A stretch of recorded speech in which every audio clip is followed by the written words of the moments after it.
ఏమీ లేని స్థాయి నుండి ఉన్నత స్థాయికి ఎదిగేలా చేసేది ప్రార్థన. చాలామంది నిత్యం పూజలు చేస్తూ ఉంటారు, అయితే చాలామంది ఎన్ని పూజలు చేసినా ఫలితం లేదని అనుకుంటారు. ఈ ప్రశ్నలకు సమాధానం పొందాలంటే మీరు ఇంట్లో పూజ చేసేటప్పుడు పూజలో ఏవైనా తప్పులు చేస్తున్నారేమో అని ఒకసారి చెక్ చేసుకోవాలి. పూజ చేసేటప్పుడు మనం తెలియకుండా చేసే కొన్ని తప్పుల వల్ల జీవితంలో మనం ఉన్నత స్థాయికి వెళ్లలేము. మీ జీవితంలో మంచి స్థాయికి వెళ్లాలంటే ఖచ్చితంగా దేవుని అనుగ్రహం ఉండాలి. దేవుని అనుగ్రహం పొందాలంటే మీరు పూజ చేసేటప్పుడు ఈ వీడియోలో చేరిన నియమాలను పాటించండి. అప్పుడే మీరు చేసే పూజలకు రెట్టింపు పుణ్యం లభిస్తుంది.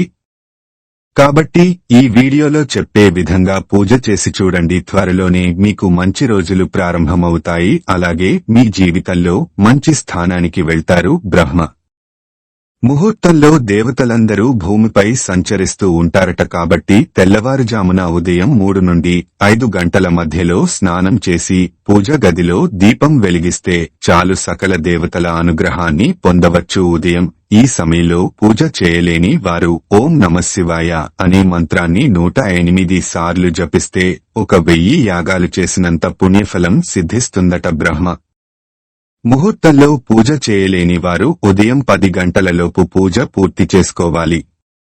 దేవుని పూజలు నైవేద్యంగా ఒక చిన్న బెల్లం ముక్క పెట్టినా చాలు, దేవుడు సంతోషించి మీ ఇంటిపై 3 దేవతల ఆశీర్వాదం ఉంటుంది. దేవునికి నైవేద్యం పెట్టేటప్పుడు పూజ మధ్యలో నీళ్లను చిలకరిస్తూ ఉండాలి.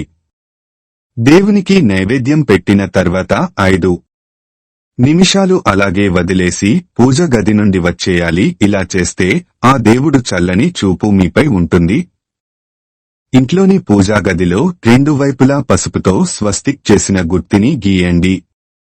ఇలా చేయడం వల్ల ఇంట్లో ఏమైనా వాసు దోషం ఉంటే తొలగిపోతుంది. ఇంట్లో పాజిటివ్ శక్తి ప్రసాదిస్తుంది. లక్ష్మీదేవి కటాక్షం ప్రార్థిస్తుంది.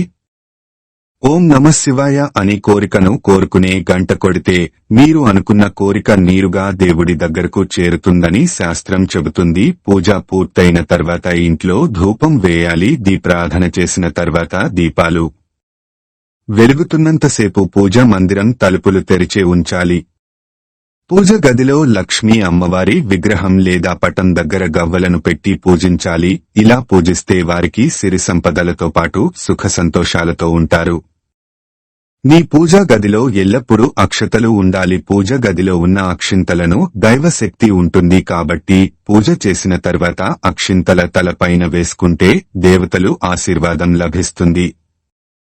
లక్ష్మీదేవికి ఎర్రటి పూలు అంటే చాలా ఇష్టం కాబట్టి శుక్రవారం పూజ చేసేవారు మీరు లక్ష్మీదేవి పటానికి ఎర్ర మందార పూలు పెట్టి పూజిస్తే మీ ఇంటికి లక్ష్మీ కటాక్షం వరిస్తుంది. శుక్రవారం రోజున తులసి మొక్కకు పచ్చిపాలు సమర్పిస్తే లక్ష్మీదేవి ఆశీర్వాదం వల్ల మీ ఇంట్లోకి ఎక్కువగా డబ్బు వస్తుంది. అన్ని రోజుల కంటే శుక్రవారం మరియు శనివారం చేసే పూజలకు చాలా శక్తి ఉంది. భగవంతుడి ఆశీర్వాదాలు పొందాలనుకునేవారు ఈ 2 రోజుల్లో దేవునికి పూజలు చేస్తే మీ పూజకు రెట్టింపు పుణ్యాన్ని పొందవచ్చు. తద్వారా మీ ఇంటిపై దేవతలు ఆశీర్వాదం ఉంటుంది.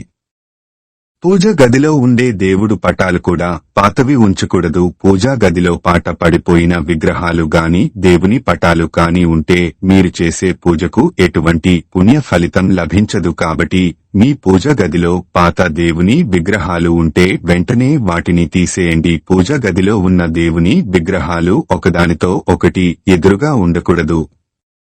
ఇంట్లో పూజ చేసేటప్పుడు ఒక రాగి చెంబులు నీళ్లు పోసి అందులో 2 తులసి ఆకులు వేసి పూజ గదిలో ఉంచి పూజ చేసుకోవాలి. పూజ చేసిన తర్వాత ఈ నీటిని తీర్థం లాగా స్వీకరించాలి. దేవుని ముందు ఉంచిన ఈ నీటిలో దైవశక్తి ఉంటుంది కాబట్టి ఇది దాన్ని స్వీకరించడం ద్వారా దేవుడు మీకు రక్షగా ఉంటాడు. ఇంటి ప్రవేశద్వారం వద్ద పసుపు నీళ్లను చల్లడం ద్వారా ఇంట్లోకి లక్ష్మీదేవి అడుగుపెడుతుంది. పసుపు ఇంట్లోకి సానుకూల శక్తిని ఆకర్షిస్తుంది. ఇంటి ముందు పసుపు నీళ్లు చల్లడం, ఆ నీళ్లలో పసుపుతో పాటు ఒక నాణం వేయాలి. నీళ్లు చల్లడం పూర్తి అయిన తర్వాత ఆ నాణం పూజ గదిలో జాగ్రత్తగా భద్రపరిచాలి. అప్పుడు దుష్యశక్తులు ఇంట్లోకి రాకుండా ఉంటాయి. ఇంట్లో ఆడవాళ్లు చేసే పూజ కన్నా మగవాళ్లు చేసే పూజకి రెట్టింపు పుణ్య ఫలితం దక్కుతుందట. స్త్రీలు చేసే పూజలకు కేవలం తన సంతానానికి మాత్రమే పుణ్యం వరిస్తుందట. కాబట్టి కుటుంబం మొత్తానికి మంచి జరగాలంటే ఇంట్లో ఉన్న మగవారు పూజ గదిలో దీపం వెలిగిస్తే ఆ ఇంటికి అప్లైశ్వర్యాలు సిద్ధిస్తాయని పండితులు చెబుతున్నారు. శుక్రవారం రోజున రాళ్లు ఉప్పుకుంటే చాలా మంచిది. శుక్రవారం రాళ్లు ఉప్పుకుంటే ఉప్పుతో పాటు లక్ష్మీదేవి కూడా మీ ఇంటికి వస్తుంది. అలాగే ఏదైనా శుక్రవారం రోజు మీ ఇంటి ప్రధాన గడప మీద కుంకుమతో ఓం అని రాయండి. ఇలా చేస్తే లక్ష్మీదేవి సంతోషిస్తుంది, మీ ఇంట్లోకి ప్రవేశిస్తుంది. శనివారం చేసే పూజలు ముఖ్యంగా తులసి దళాలు ఉండాలి. వెంకటేశ్వర స్వామి పూజలో తులసి ఆకులు లేకపోతే ఆ పూజ అసంపూర్ణమని వేద పండితులు చెబుతున్నారు. కాబట్టి శనివారం పూజ చేసేవారు పూజలో ఖచ్చితంగా తులసి ఆకులను ఉపయోగించాలి. ముఖ్యంగా శనివారం రోజున మాత్రమే దేవుని పటాలను శుభ్రం చేసుకోవాలని గుర్తుంచుకోండి. దీపం ఎన్ని వత్తులతో వెలిగిస్తే ఎటువంటి ఫలితాలు కలుగుతాయో ఇప్పుడు మనం తెలుసుకుందాం. దీపం 2 వత్తులతో వెలిగిస్తే కుటుంబం మొత్తం సుఖ సంతోషాలతో ఉంటారు.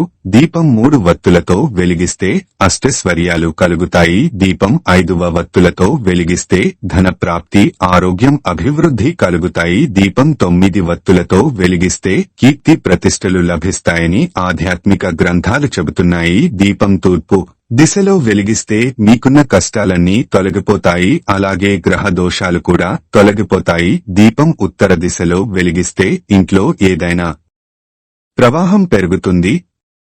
నువ్వుల నూనెతో దీపారాధన చేస్తే ఇంట్లో ఉన్న దుష్టశక్తులు బయటకు వెళ్లిపోతాయి. ఆముదముతో దీపారాధన చేస్తే కుటుంబంలో ఎటువంటి కలహాలు లేకుండా ఉంటాయి. ఈ వీడియో గనుక మీకు నచ్చినట్లయితే ప్లీజ్ లైక్ చేసి మీ ఫ్రెండ్స్ కి షేర్ చెయ్యండి. అలాగే మా కొత్త వీడియోస్ మీకు వెంటనే చేరాలంటే మా ఛానల్ ని సబ్స్క్రైబ్ చేసుకొని పక్కనే ఉన్నటువంటి బెల్ ఐకాన్ని ప్రెస్ చేయండి. ధన్యవాదములు.